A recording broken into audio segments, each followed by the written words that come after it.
বাপ করিলেও পাপ কখনো ছাড়ে কি আর তারে।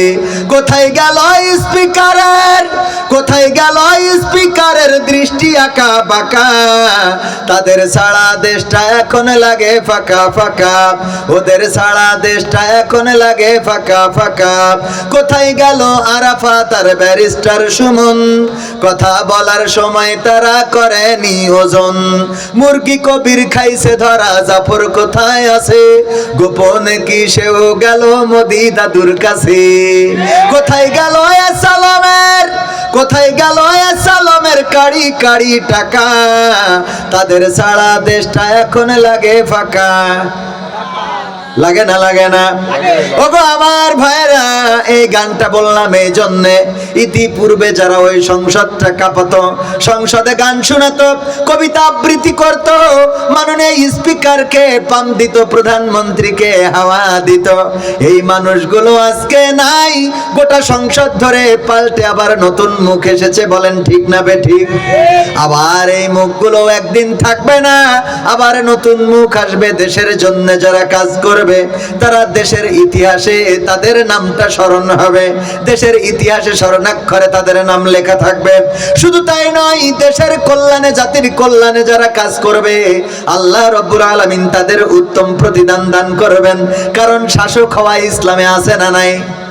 আল্লাহর নবী রাষ্ট্রপ্রধান ছিলেন, বিশ্ব নবীর 4 জন খলিফা নাম মনে আছে না নাই? হযরত আবু বকর রাদিয়াল্লাহু তাআলা আনহু, হযরত ওমর রাদিয়াল্লাহু তাআলা আনহু, হযরত ওসমান রাদিয়াল্লাহু তাআলা আনহু এবং হযরত আলী রাদিয়াল্লাহু তাআলা আনহু। কয়জন? 4 জন খলিফায়ে রাশেদার খলিফা। ওগো আমার ভাইয়েরা, তারা রাষ্ট্র শাসন করেছেন, দেশের মধ্যে ইনসাফ প্রতিষ্ঠা করেছেন। এখন এই বাংলার জমিনে যারাই ক্ষমতা যায়, ক্ষমতায় যাবে, শুধু বাংলার জমিনে নয়, বিশ্বের জমিনে যারাই ক্ষমতায় যাবে রে, তাদের সবাইকে আল্লাহর বিধান কায়েম করার দরকার আছে না নাই? এই বিধান দিয়েছেন কে? আল্লাহ। এটা আওয়ামী লীগের জন্য দেয় নাই, এটা বিএনপির জন্য, জামাতের জন্য, হেফাজতের জন্য নয়। এই বিধানটা দিয়েছেন আল্লাহ রাব্বুল আলামিন বিশ্বের মানবতার জন্য, মানুষের জন্য। আর অন্য এটা অন্যতম ভাবে মুসলমানদের উপরে দায়িত্ব, কর্তব্য এবং ফরজ। বলেন ঠিক না বেঠিক? এই জমিনে সমতা ফিরিয়ে আনবে, এই জমিনে গরিব দুঃখী থাকবে না, অনাহারি কাঁদবে না। ওই যে মোড়ের মাথায় দেখলাম এখনো বোরকা পরে এই রাতের অন্ধকারেও ভিক্ষা করে, যদি যাকাত ভিত্তিক অর্থ ব্যবস্থা বাংলার জমিনে কায়েম হয়ে যায়, তাইলে এই বাংলাদেশে রাতের অন্ধকার তো দূরের কথা, দিনের আলোতেও কোনো ফকিরকে খুঁজে পাওয়া যাবে না। ঠিক না বেঠিক? এমন একটা সমাজ বিশ্বনবী গড়ে দেখিয়ে দিয়েছেন, তিনি একেবারে প্র্যাকটিক্যালে দেখিয়েছেন। এমন একটা সমাজ গড়ে দিলেন, আল্লাহর নবীর সাহাবীরা যাকাত দিবেন, লোক খুঁজে পান না, কাকে দিবেন যাকাত? দিনের পর দিন যাকাতের অর্থ নিয়ে ঘুরে বেড়ান। হঠাৎ করে একজন সাহাবীর সাথে দেখা, আর একজনের সাথে দেখা যখন হয়ে গেল, বগলের নিচ থেকে টাকার পুটলাটা বের করে বলল, দেখো আমার যাকাতের অর্থটা নিয়ে ঘুরে বেড়াই, দীর্ঘদিন ধরে লোক খুঁজে পাচ্ছি না, তোমার গায়ের ময়লা মলিন জামা কাপড় দেখে বুঝতে পেরেছি তুমি যাকাত খাওয়ার উপযুক্ত হয়েছো, আমার এই যাকাতের অর্থটা নিয়ে আমারে একটু মুক্ত করে দাও। ওই লোকটা নিজের বগলের থেকে আর একটা পুটলা বের করে বলতেছে, দেখো তুমি আমার যাকাত দিবা, আমি তো নিজেও নিজের যাকাতটা নিয়ে ঘুরে বেড়াই, মদিনার অলিতে গলিতে কোনো লোক পায় না যারে আমার যাকাতটা পৌঁছে দেব। আল্লাহু আকবার বলবেন না? এমন একটা সমাজ বিশ্বনবী গড়েছিলেন। আর আমরা এমন একটা সমাজ গড়েছি যেই সমাজে আমাদের চাঁদাবাজি, লুটতরাজ, লুণ্ঠন, জমির জায়গা ভাগ, আল ঠেলা, এইগুলো করতে করতে দেশ তো গহীন অন্ধকারের দিকে ধাবিত হচ্ছে। খুন খারাপি এগুলো তো নিত্য নৈমিত্তিক ব্যাপার, ধর্ষণ, গণধর্ষণ এগুলো তো একেবারে সাধারণ হয়ে গেছে, এগুলো একেবারে সিম্পল হয়ে গেছে। হত্যা, ধর্ষণ এগুলো কেউ কিছু মনে করে, কেউ কিছু মনে করে। কত প্রশ্ন সব একবারে পড়বো, নেন কি দেখিতেছেন পরে দেখবেন ইনশাআল্লাহ।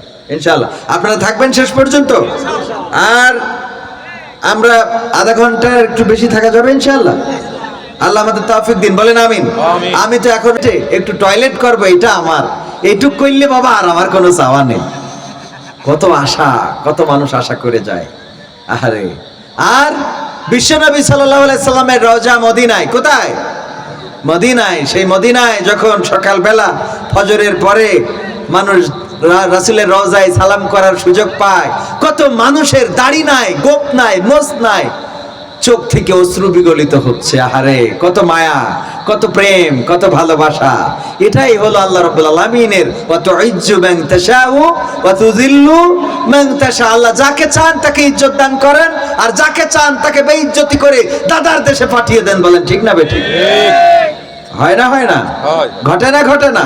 ইতিপূর্বে যা ঘটেছে, আগামীর মানুষ, আগামীর ক্ষমতাবান এমপি, মন্ত্রী, প্রধানমন্ত্রীরা যদি শিক্ষা না নেয়, তাহলে পরবর্তীতেও এমন ঘটবে না, তার কোনো নিশ্চয়তা আছে? এই জন্য অতীত থেকে শিক্ষা নিতে হয়। ঠিক না বেঠিক?